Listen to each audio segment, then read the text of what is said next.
हरे कृष्णा, राधे राधे।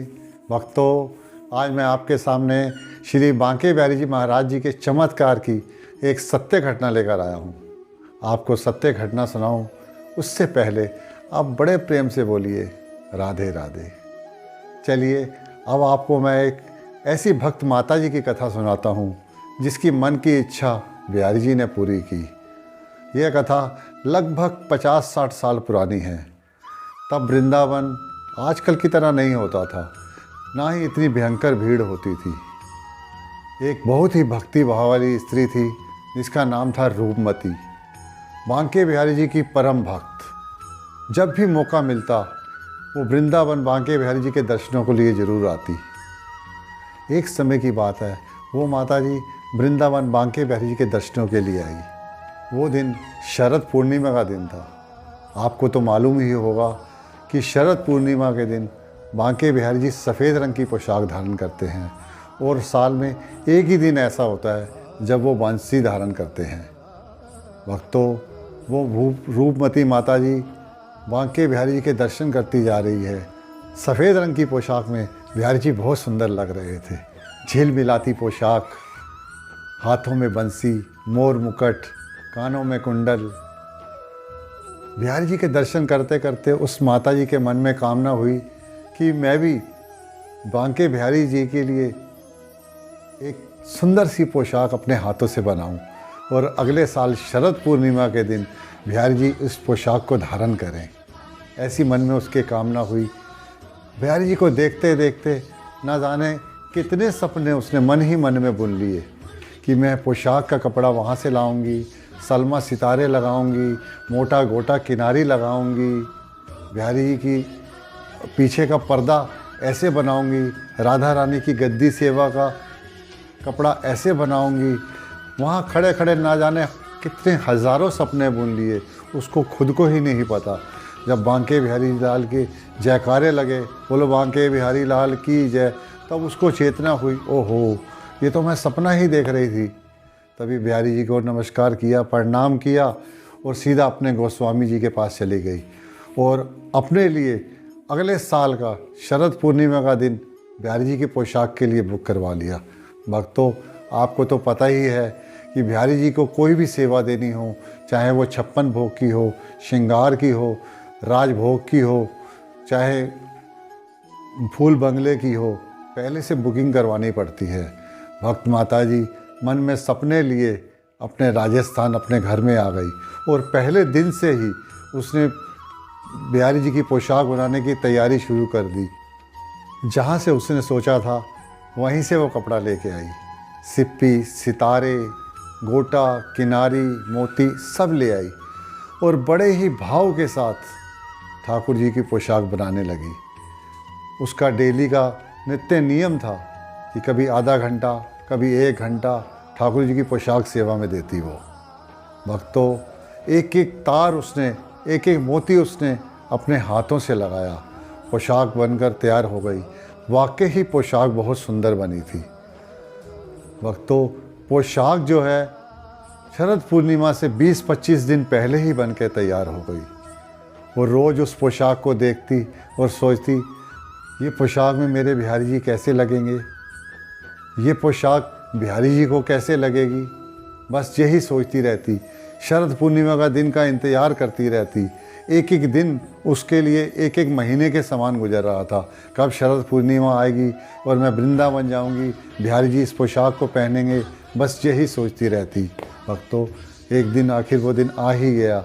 वो वृंदावन पहुंच गई शरद पूर्णिमा के दिन और अपने गोसाई जी को पोशाक सौंपते हुए बोली, गोसाई जी आज बिहारी जी को शाम को ये पोशाक धारण करवानी है।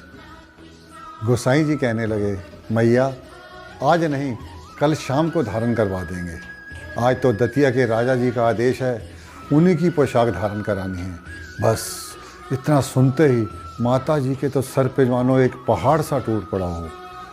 उनकी सारे सपने, पूरे साल की मेहनत व्यर्थ होती नज़र आ रही हो।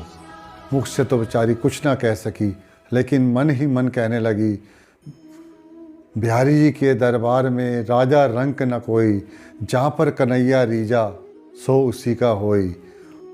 माता जी के आंसू रुकने का नाम नहीं ले रहे थे।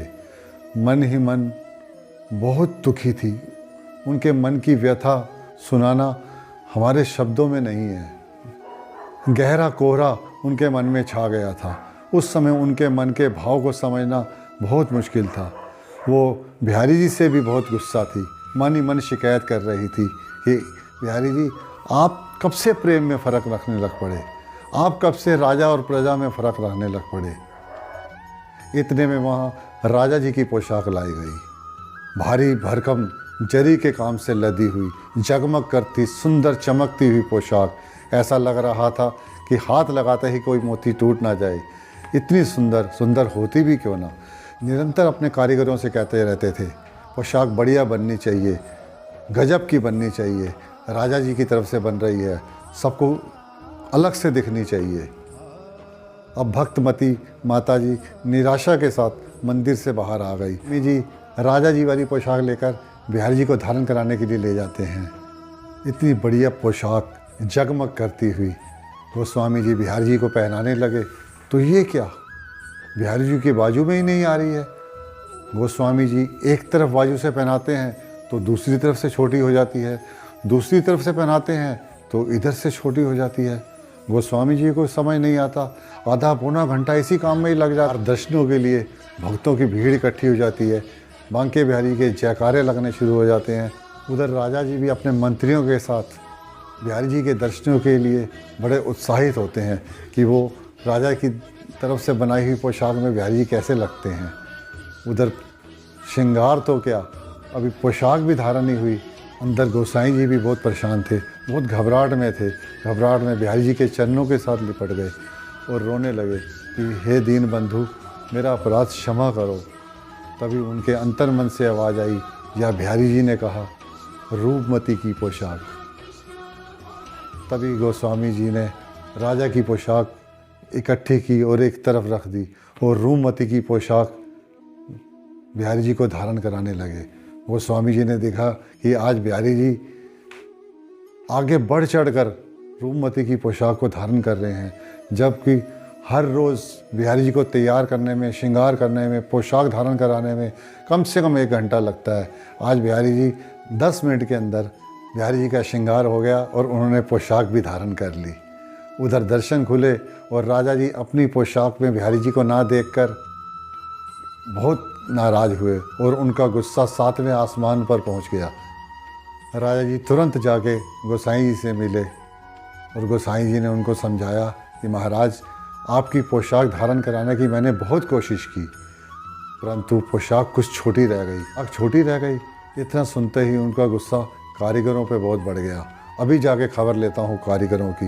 इन्हें राजा जी को रोका और बड़े प्रेम से समझाया, महाराज इसमें दोष कारीगरों का नहीं है, कुछ अपराध आप ही से ही रहा होगा, क्योंकि हमारे बिहारी जी तो प्रेम का स्वरूप है, इनको प्रेम से ही रिझाया जा सकता है। राजा जी गोस्वामी जी का इशारा समझ गए और उनका गुस्सा शांत हो गया और बिहारी जी से अपने अपराधों की क्षमा मांगने लगे। उधर रूपमती जी के घर वाले जाके रूपमती से कहने लगे कि आज बिहारी जी ने बहुत सुंदर लीला की है, आज तेरे ही बनाई हुई पोशाक उन्होंने धारण की है।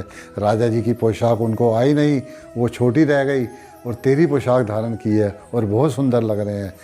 ये सुनते ही रूपमती माता जी के मन के मयूर नाचने लगे। बिहारी जी पर विश्वास तो उनको पहले से ही था, अब विश्वास और अटूट हो गया।